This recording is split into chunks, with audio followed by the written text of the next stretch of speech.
show that you're home like daily and night. Will they ever stop, man? I don't know. But we gotta try, the homies, so let's go. Don't blame it on the protests, calling us some vandals, cause Wago car stay lit like a candle dead. Tear gas can on the move. Good evening to all of our viewers online. I am Victor Park with K2 News, checking in from the ICE facility here in South Portland. It has been a peaceful night here. As you can see, there are just a few protesters out there. I want to say maybe about 25 to 40 of them just kind of dancing around. They are scattered around.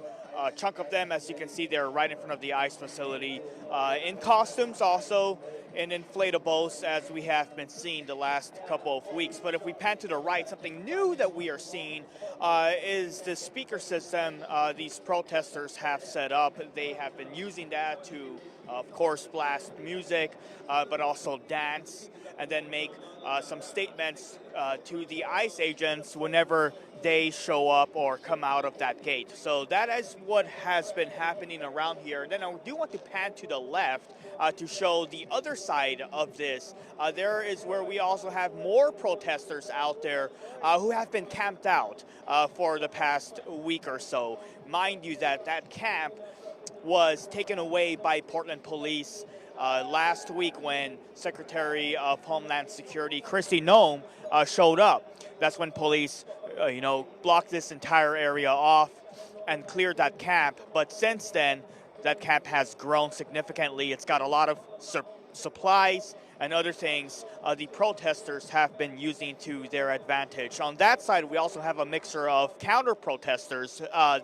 We have not seen any clashes tonight between the two groups, so there's some good news there.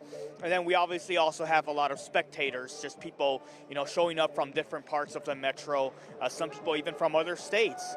Sort of become kind of like a tourist spot for people visiting the Portland area, curious to know what it looks like out here. So that is what's happening right now. I should also mention, if we come this way, there is a helicopter flying over.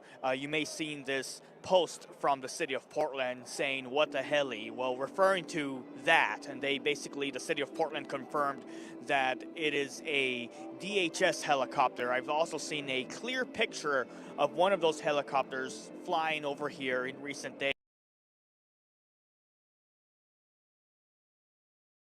Protection helicopter. So that helicopter pretty much showing up every single night for a few minutes, sometimes for a few hours.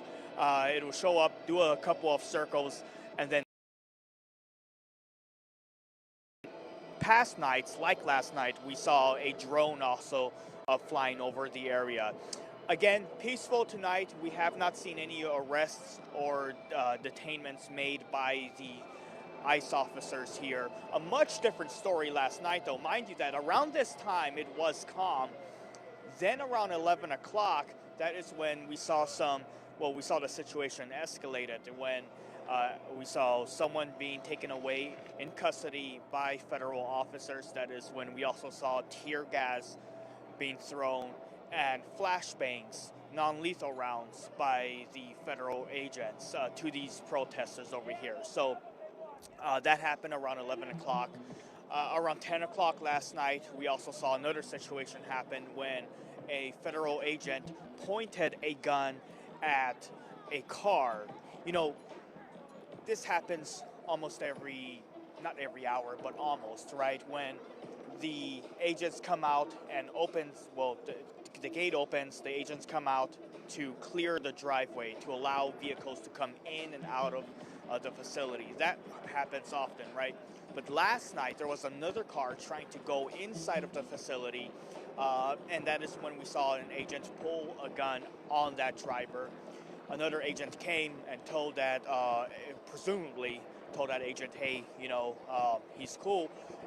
And then that is when they eventually allowed that car to go inside of the ICE facility. So the situation was quickly diffused, but certainly concerning, obviously, to a lot of people who saw that incident happen.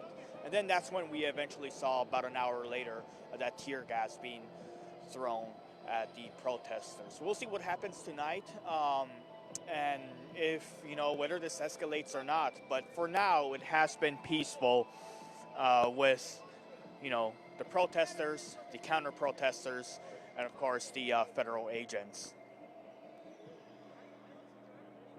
So that is the latest here from the Portland ICE facility here in South Portland. We're going to be checking in at 10 o'clock. I should also mention we are diving into a report by the Willamette Week, that's our partner. They compiled, or they got 2 reports from an ambulance crew that basically said that there was a serious incident that happened here. Basically, an ambulance was responding to here to pick up a protester that was injured. Well, this happened on the 9th of October 5th. When the ambulance arrived, the ICE agents wanted to go inside of the ambulance and ride with the crew to the hospital. But because there was no arrest report, the AMR has a policy that does not allow any officer or ICE agents to ride in the ambulance if there's no arrest report. And so that happened. So they were telling, basically the paramedics, according to the report, was telling the ICE agents, no, you can't ride with us. And eventually that led to this sort of standoff where the federal agents was blocking the ambulance from coming out of the facility. And then eventually, after a while, one of the paramedics inside of the ambulance put the ambulance on park, and because of that the ambulance inched forward a little bit. Well, that caused an ICE agent to react and eventually tell the ambulance crew, or one of them, that threatened him, basically that he would arrest him or shoot him. So that's according to that report. I'm going to have much more on that, and the 911 call that we obtained from BOEC, that's a dispatch system here. All that on ARC PDX, that's on KUNP at 10, and